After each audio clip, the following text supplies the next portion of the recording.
Iran has more missiles than Israel has interceptors. Now what?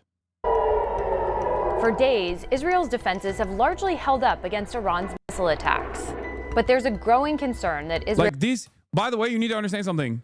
Iran's entire striking capability, its entire strike force is designed around making cheap munitions in literally this exact situation that is unfolding, making them fast, making them cheap, and lobbing them over and over again in a war of attrition where you exhaust the capabilities of Israel and America. Okay?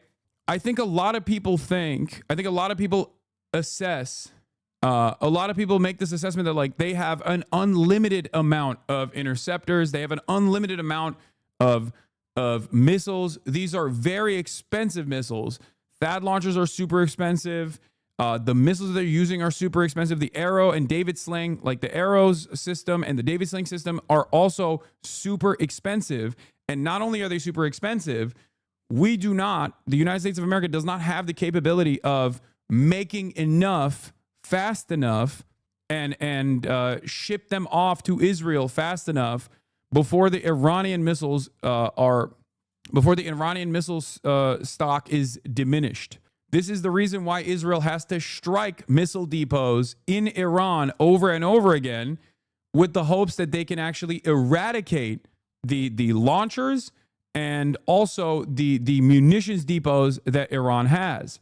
This, of course, would be successful if Iran was not keeping a lot of their deployment facilities and their munitions underground.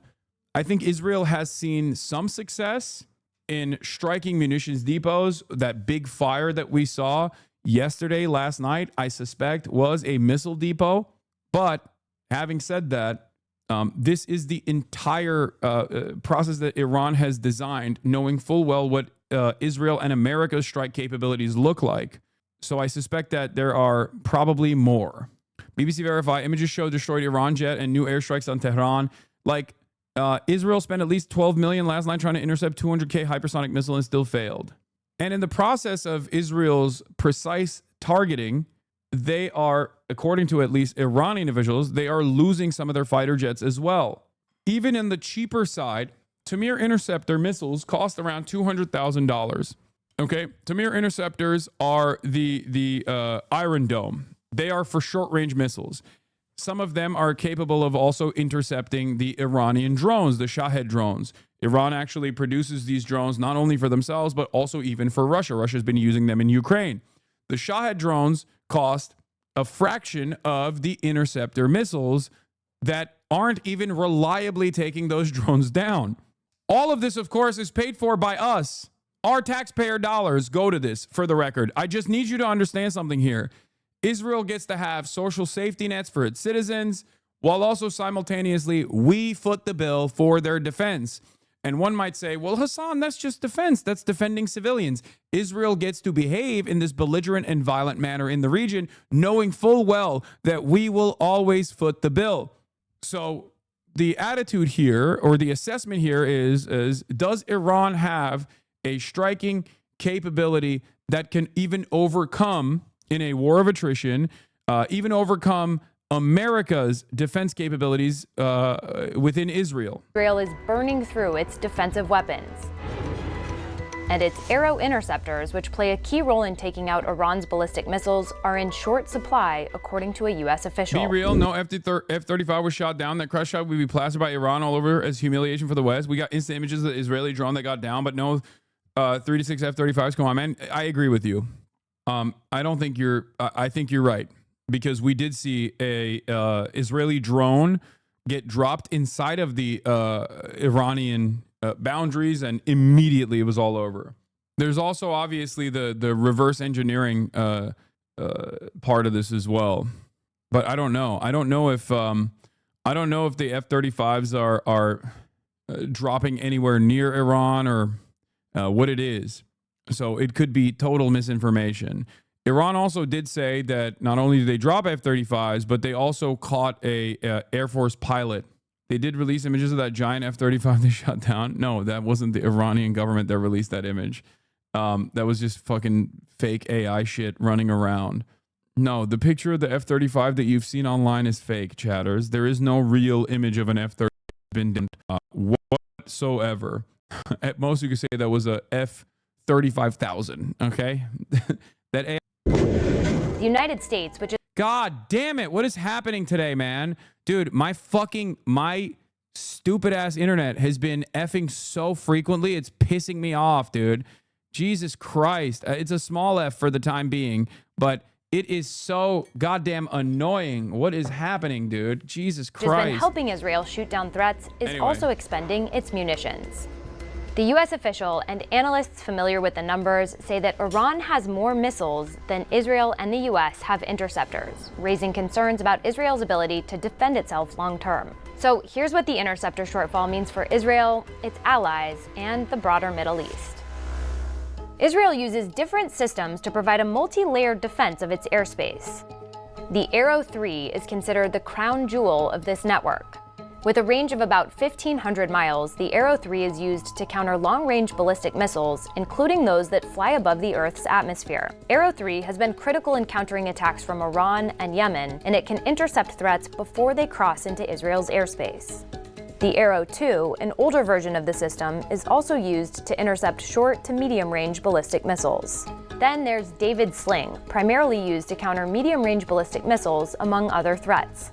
And finally, the Iron Dome, which is used to shoot down short-range threats like rockets from Gaza.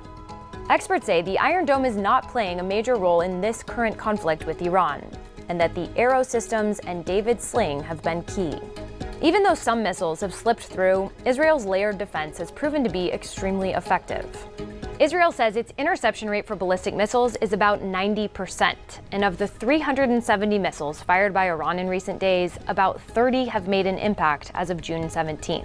But as Tom Carrico, the director of the Missile Defense Project at CSIS, put it to me, the capability is not the question. It's the capacity that matters. And well, capability might be called into question as well, considering that Iran has claimed that they're going to start using newer, faster hypersonic missile systems as well, which are incredibly difficult to intercept. And as a matter of fact, as far as we saw last night, there was at least one that completely avoided all of the Arrow systems and also the THAAD launchers as well, and was able to strike inside of, I think, Tel Aviv. But again, no recording beyond that one video that we saw of all of the anti-air missiles like just imploding in space without actually hitting anything, and then one simple hypersonic directly striking a target. That's the only video that we've seen from afar. There's no footage of the impact site at all. Capacity could be a huge problem because arrows play a key role in shooting down not just Iran's ballistic missiles, but also threats from Iranian proxy groups like the Houthis in Yemen. In a statement, the Israeli Defense Forces said, "The IDF is prepared and ready to handle any scenario. Unfortunately, we are unable to comment on matters related to munitions." Israel doesn't talk about how many interceptors it has because if its enemies knew that number, they would know how many missiles to fire at the country. The company that makes the Arrow interceptors, IAI, did not respond to requests for comment. Back in December, Israel's defense ministry struck a deal with IAI to make more Arrow 3 interceptors. Tactically speaking, one of the things that they could be doing, and again, I don't know if this is the case, this is pure speculation, wee-woo, speculation alert. One of the things that they could potentially be doing is that they are expending all of the anti-aircraft systems that Israel has, and there has been incredibly limited, none actually, no fucking attacks from Hezbollah whatsoever, and very limited attacks coming from like IRGC forces in Iraq as well. They could potentially be looking to expend all of Israel's anti-air defense systems, and then launch a larger strike alongside the Houthis, alongside whatever dormant remaining IRGC strikers or strike capabilities exist in Iraq, and also potentially Hezbollah as well. I don't know. I don't know if that's the case. I don't know if that's the plan at all. They could simply just be getting fucking shellacked by Israel. A good defense is a very aggressive offense from the Israeli perspective. And they might have actually successfully, like I said, destroyed a decent number of their missile stocks and their launchers as well. Just like they hit Hezbollah pretty hard, and maybe Hezbollah has no capabilities of hitting at all. So we'll see what happens. However, the arrows are complex missiles that cost more than $2 million apiece and take time to produce. Analysts say, in general, defensive weapons are harder and more expensive to make than offensive weapons because they have to be more sophisticated and more precise than the missiles they're designed to take out. Plus, in some cases, you have to fire several interceptors in order to neutralize a missile. Yeah. That's why Israel has been focused on taking out Iran's missile and drone capabilities on the ground during its aerial campaign. The IDF says it has dismantled more than 1/3 of Iran's missile launchers. But Iran has still been able to launch volleys of missiles at Israel. The United States, aware of Israel's interceptor capacity issues for months, has been augmenting the country's defenses. Yes, Hezbollah supply lines could have been acutely disrupted by the fall of Syria. No, they did.